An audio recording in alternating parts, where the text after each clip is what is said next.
Praise the Lord. प्रभु यीशु मसीह के मधुर नाम में आप सबको जय मसीह की। मैं reverend doctor D.R. Sahu, Wesleyan Methodist church दली राजरा छत्तीसगढ़ से हूँ।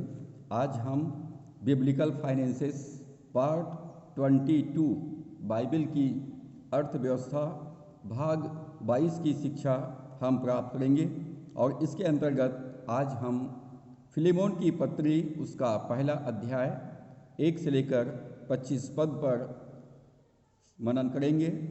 आज के संदेश का शीर्षक है फ्रॉम स्लेवरी टू सनशिप, गुलामी से पुत्रत्व। आइए हम प्रार्थना करें। सर्वशक्तिमान सेनाओं के यहोवा पिता परमेश्वर, हमारे उद्धारकर्ता प्रभु यीशु के नाम से आपके चरणों में आते हैं। आपके जीवित वचन के लिए धन्यवाद करते हैं, सुंदर समय के लिए धन्यवाद करते हैं। प्रिय पवित्र आत्मा, आपको उपस्थिति के लिए हम धन्यवाद करते हैं। हम अपने जीवन में आपका स्वागत करते हैं। हमारे जीवन में आइए, हमारी आत्मिक आँखों को ज्योतिर्मय कीजिए, हमारे मन में, हमारे हृदय में परमेश्वर के वचन को लिखिए, ताकि परमेश्वर का वचन हमारे पाँव के लिए दीपक और मार्ग के लिए उजियाला होने पाए। वचन की सेवकाई के लिए मैं अपने आप को तेरे हाथों में सौंपता हूँ। प्रभु यीशु, मुझे अपने लहू में ढांपिए, वेदी के अंगारों से मेरे ओठों को स्पर्श कीजिए, मेरे साथ खड़ा होइए और मुझ में हो करके अपने लोगों से मुलाकात और अपने लोगों से बातचीत कीजिए। अपने एनॉइंटिंग पावर को रिलीज़ कीजिए और जहाँ तक ये आवाज़ जा रहा है परमेश्वर, प्रभु यीशु मसीह, तेरा अभिषेक रिलीज़ हो और हर एक सुनने वाले लोग तेरे वचन के द्वारा से अपने जीवन में छुटकारा, चंगाई, शांति और समृद्धि को प्राप्त करने पाए। वचन को सुनने और बोलने के लिए बाधा पहुंचाने वाली सारी अंधकार की शक्तियों को मैं यीशु के नाम से बांध देता हूं और आज्ञा देता हूं कि हमारे जीवन से, हमारे आसपास क्षेत्र से यीशु मसीह के नाम में दूर चली जाए। प्रभु, हम अपना जीवन आपके हाथों में सौंपते हैं। आज अपने वचन के द्वारा से हम इस प्रत्येक के साथ बोल और बातचीत कर विनती उद्धार करता प्रभु यीशु के नाम से मांगते हैं, आमीन। बाइबल की अर्थव्यवस्था भाग 22 और इसके अंतर्गत आज हम फिलेमोन की पत्री पर मनन करेंगे। पौलुस प्रेरित की पत्री, फिलेमोन के नाम, फ्रॉम स्लेवरी टू सनशिप, गुलामी से पुत्रत्व।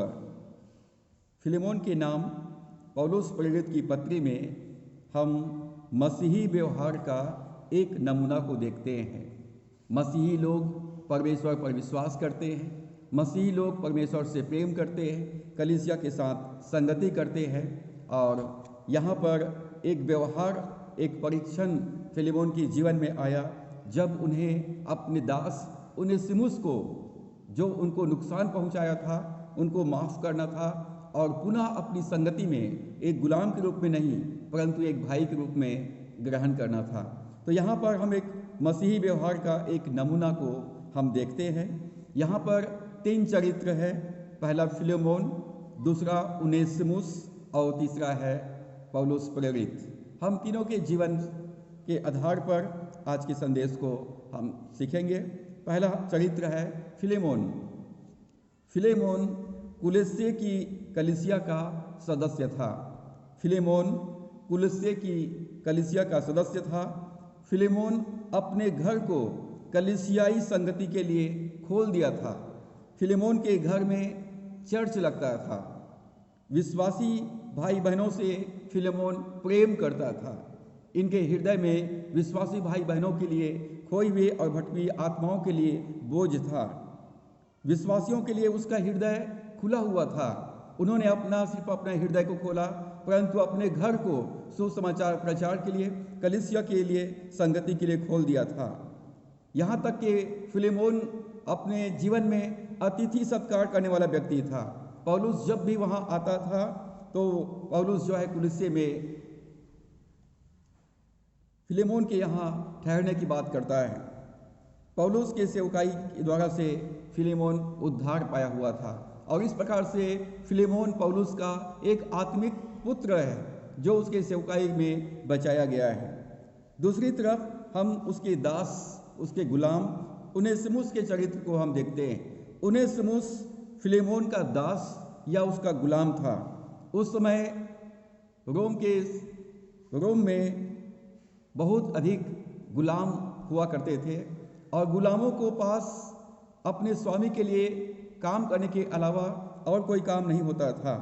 उनको बहुत अधिक कठिन परिश्रम करना पड़ता था, और उनके अपने स्वामी के आदेशों का पालन करना पड़ता था।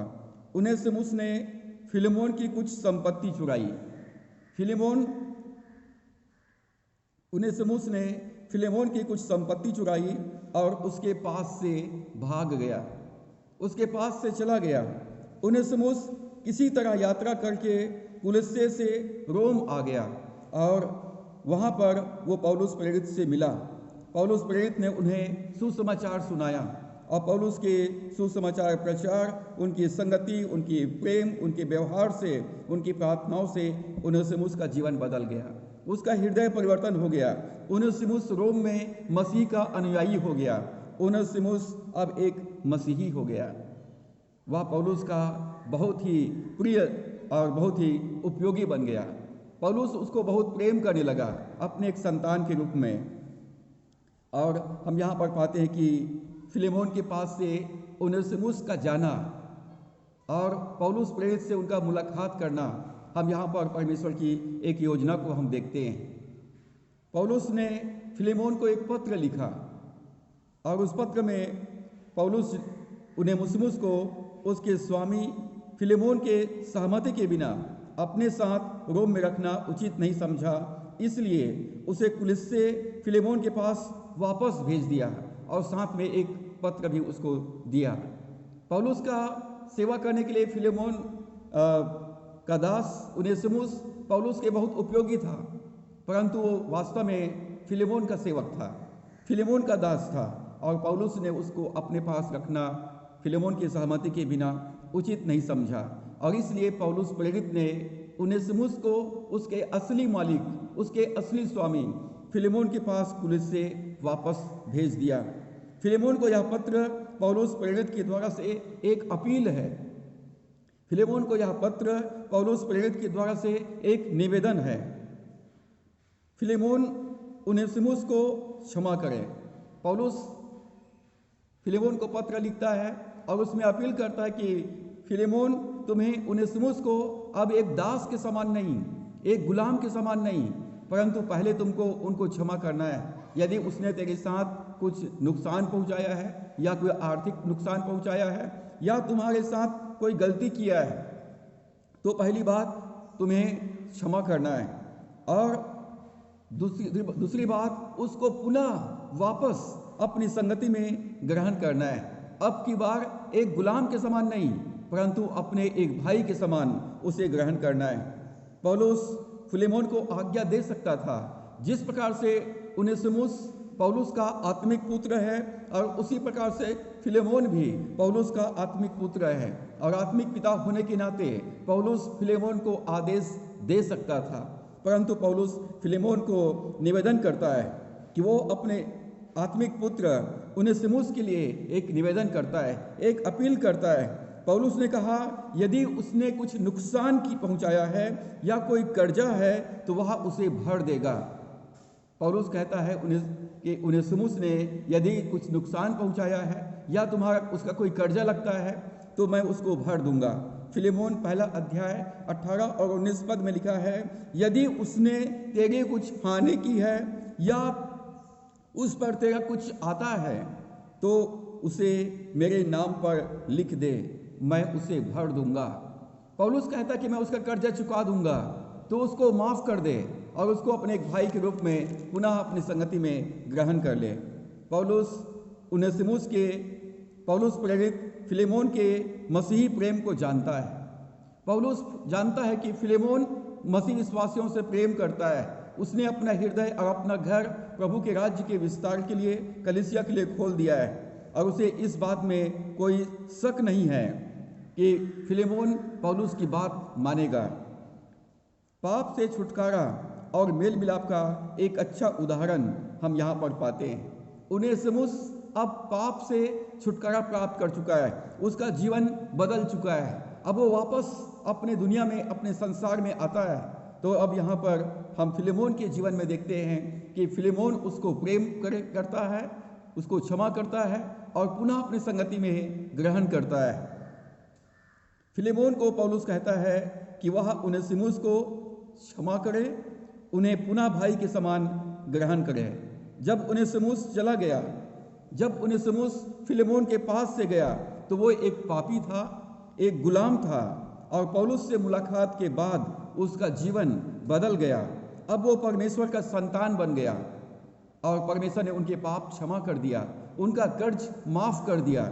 और पौलुस यहाँ पर कहता है कि फिलेमोन तो उसको माफ कर दे, यदि उसने तुझे नुकसान पहुँचाया है या उसका कुछ कर्जा लगता है तो उस कर्ज को माफ़ कर दे, और यदि तू माफ़ नहीं कर सकता है तो मैं उसका कर्जा मैं चुका दूंगा, उसकी भरपाई कर दूंगा, उसका दाम मैं चुका दूंगा, और इसलिए तो उसे पुनः अपनी संगति में ग्रहण कर। इसलिए जब एक पापी, एक गुलाम अपने पाप से छुटकारा पाकर वापस आता है तो वह परमेश्वर का संतान है। अब वो एक मसीह विश्वासी है, और इसलिए हम सबका कर्तव्य बनता है कि हम ऐसे क्षमा प्राप्त विश्वासी भाई बहनों को हम भी क्षमा करें और अपनी संगति में पुनः ग्रहण करें, एक गुलाम के रूप में नहीं परंतु एक भाई के रूप में। परमेश्वर ने आदम को अदन की बाग में पूरे आशीष के साथ, बहुतायत की आशीष के साथ रखा था, उसे इस पृथ्वी का अधिकारी बनाया था। आदम सारे बगीचे के फल के वृक्षों को खा सकता था, परंतु आदम ने परमेश्वर की आज्ञा का उल्लंघन किया, परमेश्वर के आज्ञा का उल्लंघन किया, शैतान के झूठ पर विश्वास किया और उन्होंने ज्ञान के वृक्ष के फल को खाया। परिणाम स्वरूप आदम परमेश्वर की संगति से वो दूर चला गया, आदम शैतान का गुलाम बन गया, शैतान के जीवन में आदम के जीवन में मृत्यु आई, आदम के जीवन में गरीबी आया, आदम के जीवन में बीमारी आया, आदम के जीवन में श्राप आया और आदम परमेश्वर से दूर चला गया। आदम शैतान का गुलाम बन गया। आज्ञा उल्लंघन के कारण से मनुष्य जाति के जीवन में गुलामी, गरीबी और बीमारी आया, परंतु परमेश्वर ने हमसे प्रेम किया और अपने एकलौता पुत्र यीशु मसीह को हमारे लिए कुर्बान कर दिया। गुलाम की अपनी कोई संपत्ति नहीं होती, गुलाम की अपनी कोई इच्छा नहीं होता, और गुलाम को अपने स्वामी का आज्ञा पालन करना पड़ता है। मनुष्य गुलाम के समान था, सारा मानव जाति पाप का गुलाम बन गया था, शैतान का गुलाम था, और गुलामी के जहाँ बिक्री होती थी वहाँ पर नीलामी किया जा रहा था, और वहाँ पर शैतान ने मनुष्य जाति के लिए, उसका छुटकारे के लिए जो कीमत लगाया था वो है जो कोई मानव जाति को पाप से और बीमारी से, मृत्यु से, गरीबी से बचाना चाहता है उसको अपना प्राण देना पड़ेगा। परमेश्वर ने हमसे प्रेम किया और अपना एकलौता पुत्र प्रभु यीशु मसीह को हमारे लिए बलिदान कर दिया, हमारे लिए कुर्बान कर दिया, ताकि हम दासत्व से छुटकारा प्राप्त करें, ताकि हम गुलामी से छुटकारा प्राप्त कर सकें, ताकि हम पाप और मृत्यु से छुटकारा प्राप्त करके धार्मिकता के साथ हम जीवन व्यतीत करें, हम गरीबी से और बीमारी से छुटकारा प्राप्त करके हम बहुतायत की आशीषों के साथ हम उत्तम स्वास्थ्य को प्राप्त कर सकें। प्रभु यीशु मसीह ने पाप की मजदूरी मृत्यु चुकाया और हमारे पाप के लिए उसने अपना प्राण दे दिया। उसने हमारे लिए, हमको अपने मृत्यु के द्वारा से दाम देकर हमको वापस मोल ले लिया, और अब हम प्रभु यीशु मसीह पर विश्वास करने के द्वारा से हम परमेश्वर के संतान हैं। हम प्रभु यीशु मसीह पर विश्वास करने के द्वारा से परमेश्वर के संतान हैं और इब्राहिम के आशीषों के वारिस हैं। परमेश्वर ने इब्राहिम से कहा, इब्राहिम तू आशीष पाएगा और तेरे द्वारा से सारे जाति के लोग आशीष पाएंगे। अब हम यीशु मसीह पर विश्वास करने के द्वारा से हम दासत्व से छुटकारा प्राप्त करके अब हम परमेश्वर के संतान हैं, और परमेश्वर के संतान हैं तो हम उसके आशीष के वारिस हैं। लूका 15 अध्याय में उराऊ पुत्र ने अपने पिता के पास अपने आशीषों को लेकर वो पिता के संगति से दूर चला गया, और अपने पिता से दूर जाने के बाद वो कुकर्म में, बुरे कार्यों में अपनी सारा धन को खर्च कर दिया, कंगाल हो गया, श्रापित हो गया। उनके जीवन में कोई शांति नहीं, कोई आशा नहीं, कोई प्यार करने वाला नहीं, उनकी अपनी कोई पहचान नहीं। एक प्रकार से वो अपना पहचान खो दिया, और एक दिन वो अपने आपे में आया, वो पश्चाताप किया, अपने जीवन में अपने पापों से पश्चाताप किया, और उसने पश्चातापी मन के साथ अपना घर लौट आया, अपने पिता के घर लौट आया, और पिता दूर से उसका प्रतीक्षा कर रहा था। और पिता के पास आकर उराऊ पुत्र ने कहा, पिताजी मैं तेरा संतान कहलाने के लायक नहीं हूँ, मैंने तेरे विरोध में और परमेश्वर के विरोध में पाप किया है, अब मुझे केवल अपने मजदूर के समान ग्रहण कर लीजिए। जब पुत्र ने पश्चाताप किया, पिता ने सुना और उसके पाप को क्षमा किया, उसको गले से लगाया और उसे ग्रहण किया और अपने सेवकों को आदेश दिया कि इसको नहलाओ, इसको नए कपड़े पहनाओ, अंगूठी पहनाओ, जूते पहनाओ और जश्न मनाओ। मेरा पुत्र खो गया था, मेरा पुत्र वापस आ गया है। और उसी प्रकार से हम सब अब पाप से, गरीबी से, बीमारी के गुलामी से छुटकारा प्राप्त करके हम परमेश्वर के परिवार में वापस ग्रहण किए गए हैं। यूहन्ना 1 के 12 पद में लिखा है, जितनों ने यीशु को ग्रहण किया उसको उसने परमेश्वर के संतान होने का अधिकार प्रदान किया। हम आदम में पापी थे, आदम में श्रापित थे, आदम में हम कंगाल थे, परंतु अब हम प्रभु यीशु मसीह में परमेश्वर के संतान हैं। हम आशीषित हैं, हम भरपूर हैं, हम जयवंत हैं और हम स्वस्थ हैं। उनेसिमुस के कर्ज को पौलुस खत्म कर देता है। हम फिलेमोन की पत्री को पढ़ते हैं तो ऐसा लगता है कि उनेसिमुस ने फिलेमोन को कुछ आर्थिक नुकसान पहुंचाया या उसका धन की चोरी कर लिया था, परंतु बाद में वो पौलुस के साथ उसका मुलाकात हुआ, पौलुस ने सुसमाचार सुनाया, उनेसिमुस का जीवन बदल गया।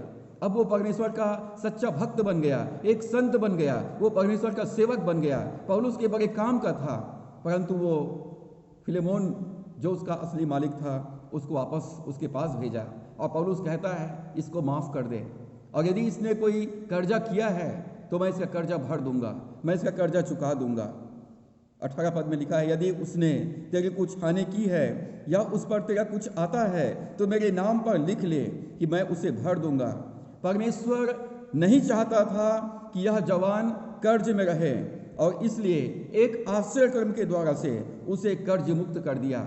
उनेसिमुस का फिलेमोन के पास से रोम में पौलुस से मुलाकात करना, ये परमेश्वर की योजना है।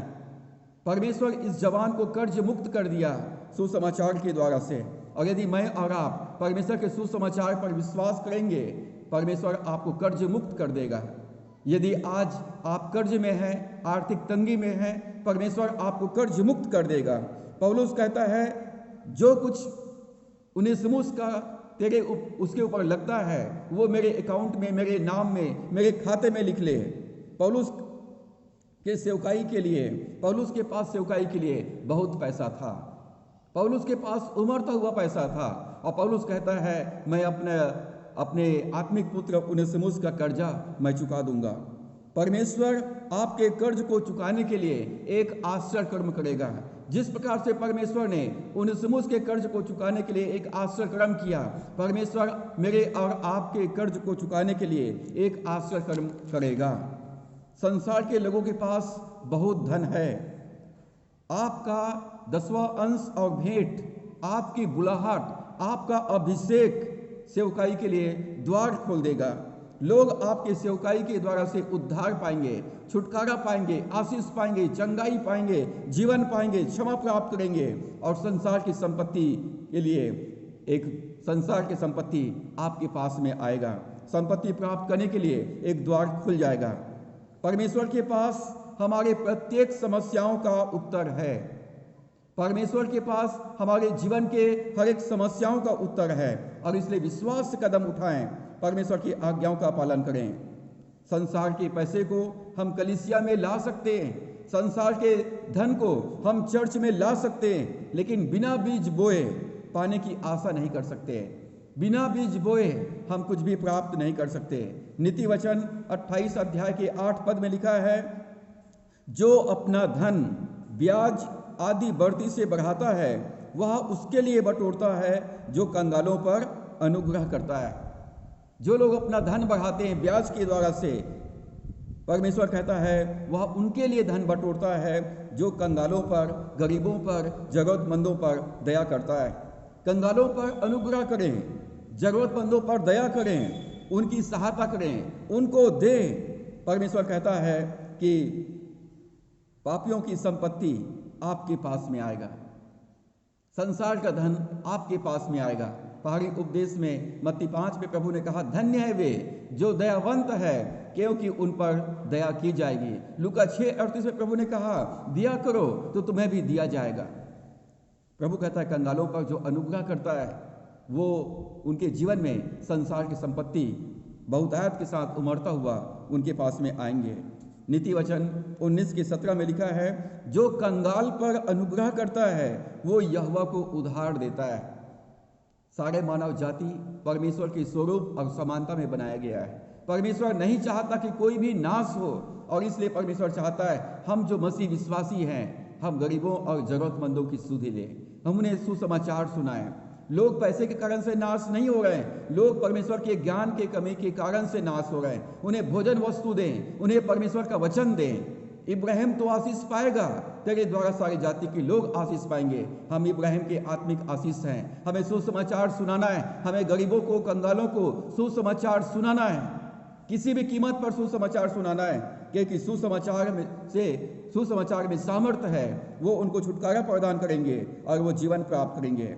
यदि आप जरूरतमंदों की सहायता करेंगे तो आपके जीवन में परमेश्वर उमड़ता हुआ धन आपको वापस लौटाएगा। हम सभी जरूरतमंदों की सहायता नहीं कर सकते, परंतु हम कुछ लोगों की सहायता तो अवश्य कर सकते हैं।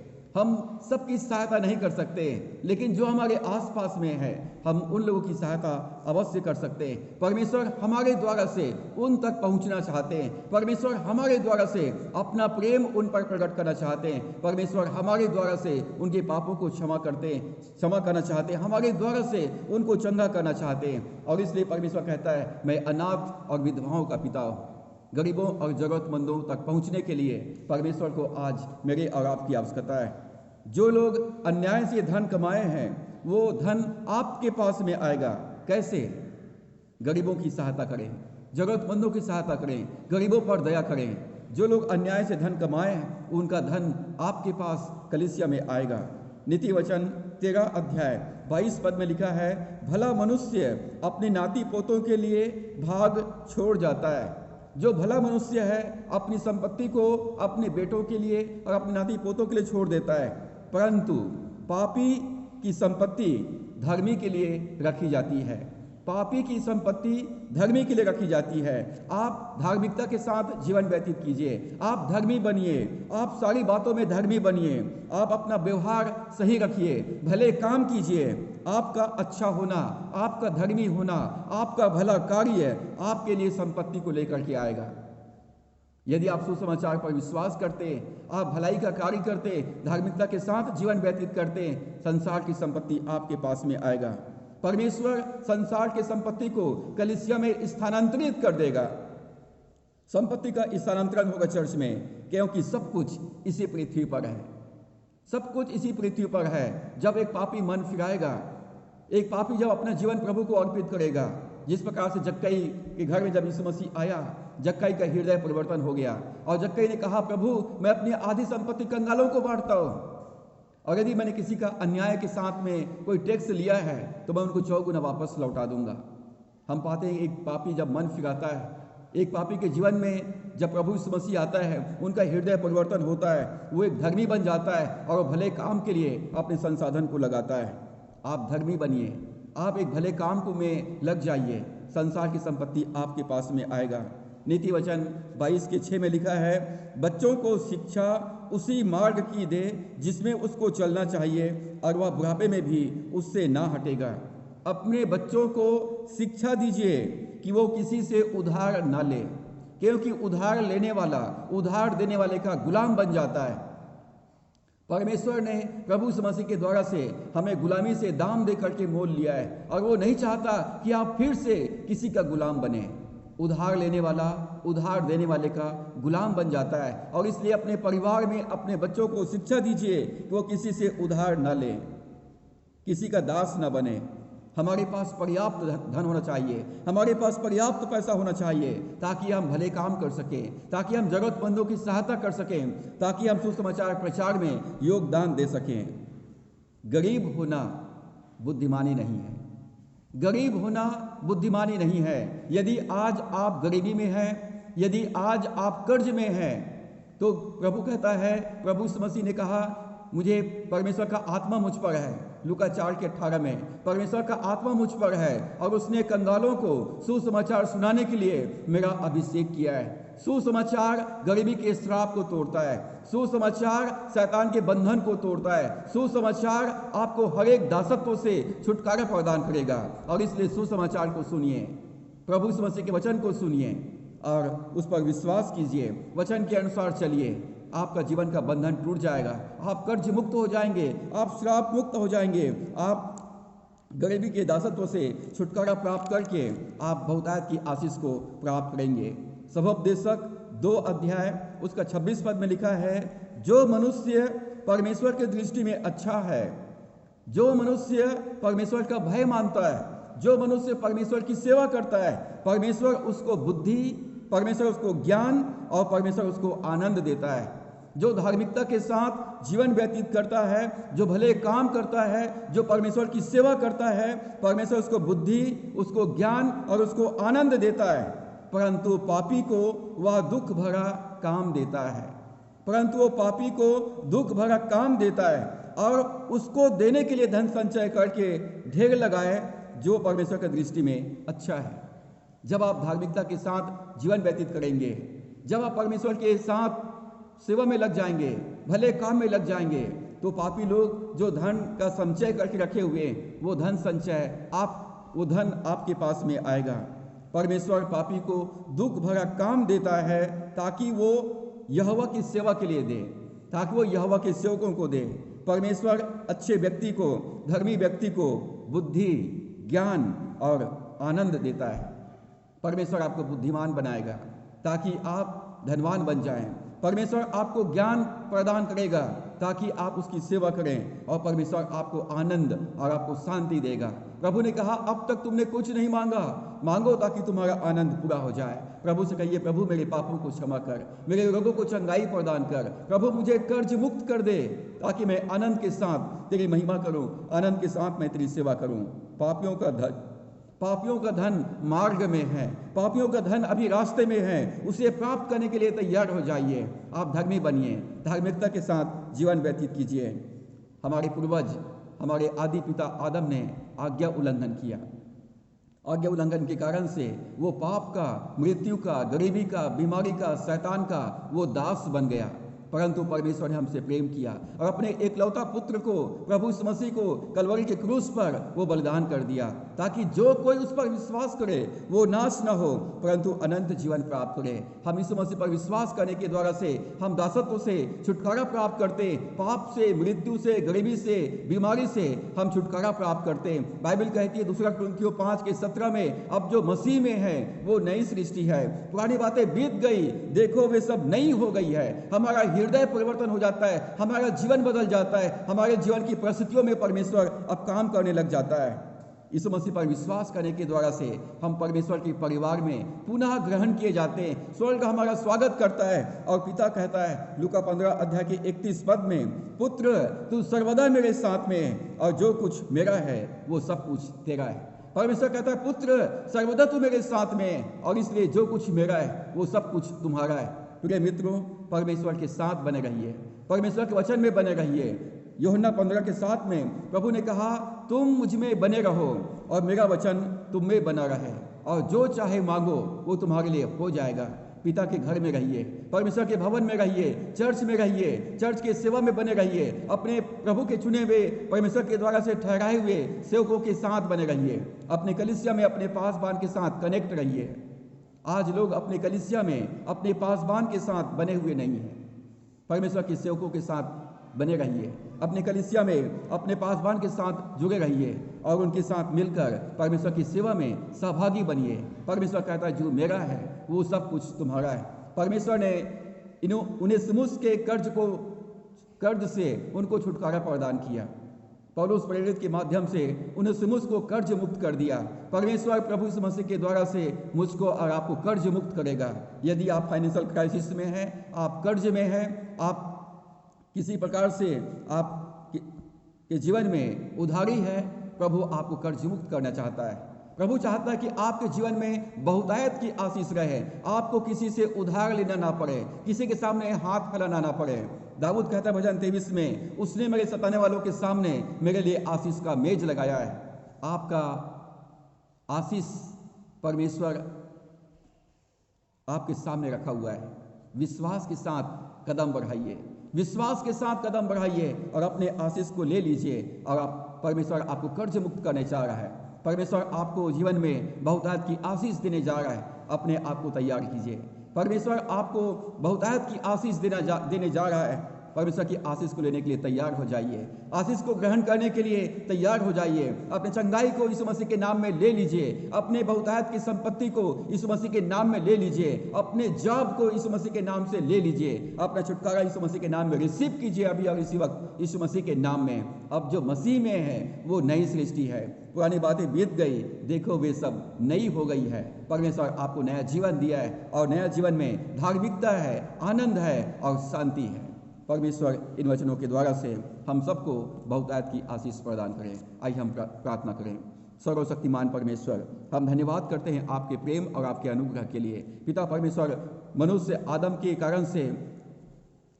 आज्ञा उल्लंघन के कारण से वो पाप और मृत्यु के अधीन हो गया, गरीबी और मृत्यु के अधीन हो गया, श्राप के अधीन हो गया, शैतान का गुलाम बन गया। परंतु पिता हम धन्यवाद करते कि प्रभु यीशु मसीह के द्वारा से तूने हमको शैतान की गुलामी से, पाप की गुलामी से, मृत्यु की गुलामी से, गरीबी से, दासता से आपने हमको छुटकारा प्रदान किया है और प्रभु आपने हमको स्वतंत्र कर दिया है। प्रभु यीशु आपने कहा यदि तुम मुझ में बने रहोगे, मेरे वचन में बने रहोगे तो तुम मेरे चेले ठहरोगे और तुम सत्य को जानोगे और सच्चाई तुम्हें स्वतंत्र करेगा। हम धन्यवाद करते हैं पिता, आपने प्रभु यीशु मसीह में हमको स्वतंत्र किया है, हमको पाप से छुड़ाया है, मृत्यु से छुड़ाया है, गरीबी से छुड़ाया है, श्राप से हमको छुड़ाया है। हम धन्यवाद करते प्रभु, आपने हमको बीमारी से छुटकारा प्रदान किया है, हमको नया जीवन आपने दिया है। तेरे नाम का धन्यवाद करते हैं पिता, आपने हमको पुनः अपने परिवार में, स्वर्ग में आपने हमको कबूल किया है, स्वीकार किया है और आपने कहा पुत्र तू सर्वदा मेरे साथ में, और इसलिए अब जो कुछ मेरा है वो सब कुछ तुम्हारा है। अपने आशीष को ले लो यीशु मसीह पर विश्वास करने के द्वारा से। पिता अनुग्रह कर, वचन के सुनने वाले हर एक मसीह विश्वासी कर्ज मुक्त हो जाए, हर एक मसीह विश्वासी अपने जीवन में दासता से छुटकारा प्रदान करे, छुटकारा प्राप्त कर ले, गरीबी से, बीमारी से, पाप से, शैतान के बंधन से छुटकारा प्राप्त कर ले। और पिता परमेश्वर बहुतायत की आशीष को प्राप्त करके आपका जीवित गवाह बनकर तेरी सेवा करने पाए, तेरी सेवा में सहभागी बनने पाए, तेरी कलीसिया में पिता परमेश्वर बने रह सके, तेरी सेवा में बने रह सके, ऐसा तू अनुग्रह कर। प्यारे परमेश्वर, हम धन्यवाद करते हैं, आपने हमको छुटकारा प्रदान किया है, हमको आपने आजाद किया है और परमेश्वर आप हमको जय के उत्सव में ले फिरता है। हम इसके लिए तेरे नाम का धन्यवाद करते हैं। मैं वचन को सुनने वाले हर एक मसीह विश्वासियों के जीवन में मैं छुटकारे की घोषणा करता हूँ, उद्धार की घोषणा करता हूँ, चंगाई की मैं घोषणा करता हूँ। पिता परमेश्वर के जीवन में प्रभु मैं आपके अभिषेक को मैं रिलीज करता हूँ कि उनके जीवन का से सारे कर्ज से वो कर्ज मुक्त हो जाए यीशु मसीह के नाम में, और बहुतायत की आशीष को यीशु मसीह के नाम से प्राप्त करके आपका जीवित गवाह बने, आपकी सेवक बनने पाए। धन्यवाद करते हैं पिता, आपने हमारी प्रार्थना को सुना। आगे के समय को, जीवन को, संपूर्ण परिस्थितियों को आपके हाथों में सौंपते हुए विनती उद्धार करता प्रभु यीशु के नाम से मांगते हैं, आमीन। यहोवा तुम्हें आशीष दे और तुम्हारी रक्षा करे, यहोवा तुम पर अपनी मुख की प्रकाश चमकाए और तुम पर अनुग्रह करे, यहोवा अपना मुख तुम्हारी ओर करे और तुम्हें शांति दे। परमेश्वर पिता, परमेश्वर पुत्र, परमेश्वर पवित्र आत्मा के द्वारा से, आमीन। प्रभु आप सबको आशीष दे। आप सबको जय मसीह की। वचन को सुनने के लिए बहुत बहुत धन्यवाद। यदि ये संदेश आपको अच्छा लगे तो कृपया इसको लाइक करें, शेयर करें, और यदि आपने अभी तक हमारे चैनल को सब्सक्राइब नहीं किया है तो प्लीज़ इसको सब्सक्राइब कर दीजिए। साथ ही बेल आइकन को आप प्रेस कर दें ताकि जब भी मैं नया वीडियो अपलोड करूं उसका नोटिफिकेशन आपको प्राप्त हो सके। आपका आश्रय क्रम आ रहा है, रिसीव करने के लिए तैयार हो जाइए यीशु के नाम में। God bless you.